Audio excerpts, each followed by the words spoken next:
Nous avons le plaisir aujourd'hui de pouvoir discuter avec le professeur Klein, qui est neurochirurgien au CHU de Brabois à Nancy et qui va nous parler de la chirurgie materno-fétale. Monsieur Klein, je vais donc vous poser quelques questions simples. Qu'est-ce que la chirurgie anténatale du myéloméningocèle? Alors, la chirurgie anténatale du myéloméningocèle s'adresse donc à des femmes dont le fœtus est atteinte de spina bifida, qu'on appelle la myéloméningocèle, la forme la plus grave du spina bifida. Alors il y a évidemment des conditions particulières, c'est sûr, il y a des conditions d'inclusion, d'exclusion, et cette chirurgie donc qui permet d'opérer dans l'utérus maternel limite les conséquences de cette malformation. Elle limite les conséquences à la fois au niveau de la mobilité des membres inférieurs, donc au niveau des conséquences motrices, au niveau des conséquences sensitives, au niveau de l'hydrocéphalie et au niveau de ce qu'on appelle aussi la malformation de Chiari. Qu'est-ce qui vous a poussé dans cette chirurgie de pionnier en France? Alors, beaucoup de choses. Déjà, un intérêt pour le spina bifida, parce que j'ai commencé à animer la consultation multidisciplinaire à Nancy en 1998, donc ça fait déjà quelques années. Quelques années, bien sûr. J'étais encore interne à l'époque. Et puis, j'allais dire, la recrudescence actuelle des cas de spina bifida, parce qu'on remarque à Nancy, mais comme dans d'autres centres français aussi, que les femmes recourent de moins en moins à l'interruption de grossesse pour des fœtus qui sont atteints de spina bifida. Donc tout ça combiné a fait qu'on s'y est intéressé de plus en plus à proposer donc à ces femmes et bien entendu à ces futurs enfants une perspective de traitement, ou en tout cas pour limiter les conséquences de cette malformation. Quand pensez-vous débuter cette chirurgie? Alors, les équipes du CHU de Nancy sont prêtes actuellement, que ce soit en neurochirurgie pédiatrique, les collègues gynécologues obstétriciens, les collègues radiologues, les anesthésistes aussi, qui eux aussi se sont formés à ces techniques. Donc là, actuellement, nous considérons que nous sommes prêts. Et nous avons donc eu le feu vert de la Direction générale de l'offre de soins et du CHU de Nancy dans son directoire. Bien. Je crois savoir que vous avez rendu visite à l'étranger à des équipes qui pratiquent déjà cette chirurgie sur les fœtus. Pouvez-vous nous en dire plus? Oui, bien sûr.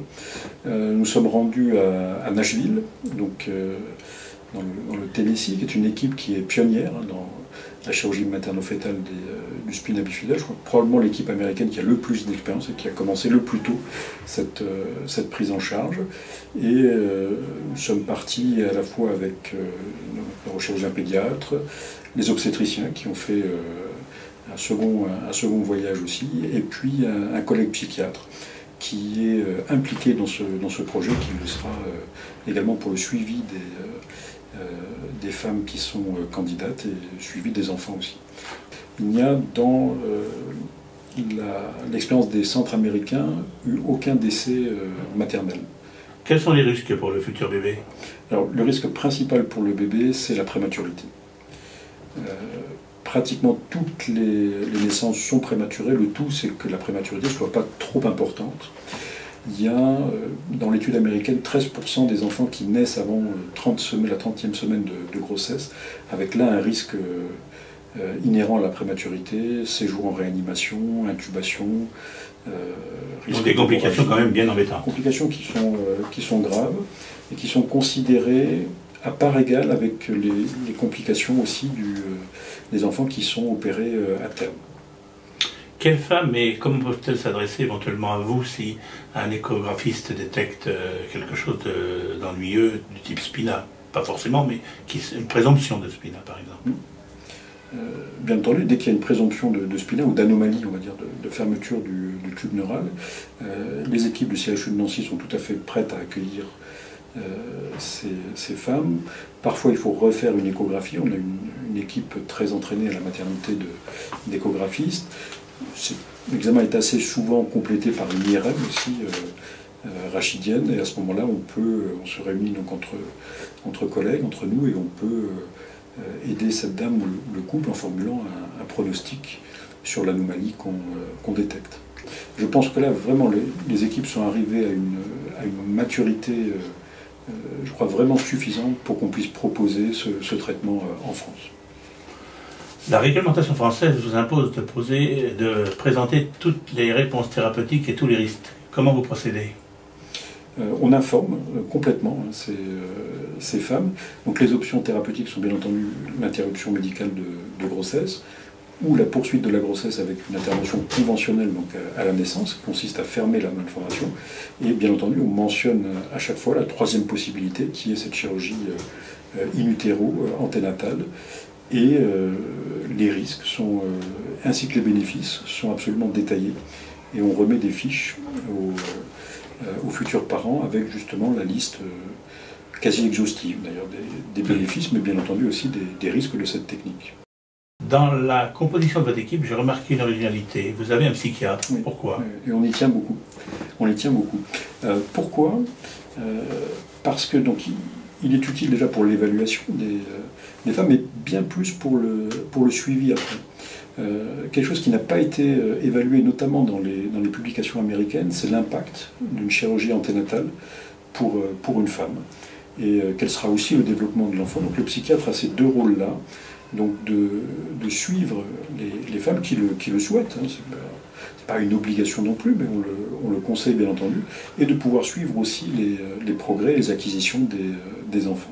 Vraiment de mesurer cet impact sur la vie d'une femme. À votre avis, quel rôle peut jouer notre association dans ce projet magnifique? Alors, bien entendu, je crois que c'est important, c'est de le faire connaître, d'en parler.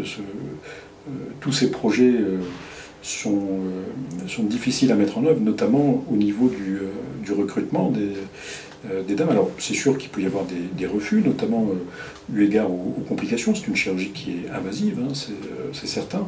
Comme toute technique nouvelle, elle a ses avantages, elle a ses inconvénients.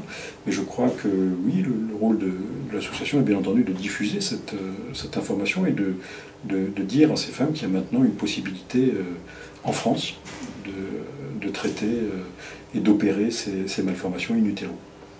Est-ce que vous ne pensez pas, comme dans les pays anglo-saxons, que des familles avec enfants spina et des femmes déjà opérées peuvent être un soutien à la future opérée avant et après l'intervention? Si, bien entendu. Bien entendu. Une expérience qui s'est bien passée, évidemment, ça ne peut qu'encourager les femmes qui seraient candidates à ce type de chirurgie. Je crois que c'est un point même très important, sinon majeur. Quel rôle peut jouer la chirurgie robotique? Puisque je sais qu'à Nancy, vous avez une école de chirurgie extrêmement réputée. Alors pour l'instant, pour nous, elle nous semble un petit peu embryonnaire, cette chirurgie robotique dans le cadre du spina bifida. Il y a un problème important qui est l'immobilité du fœtus. Si on veut pouvoir réparer ce qui techniquement serait peut-être pas si difficile que ça, et refermer une malformation, on peut se heurter en tout cas à la mobilité du fœtus qui, elle, peut vraiment gêner au niveau des bras du robot. Alors, c'est peut-être un problème qui est ponctuel.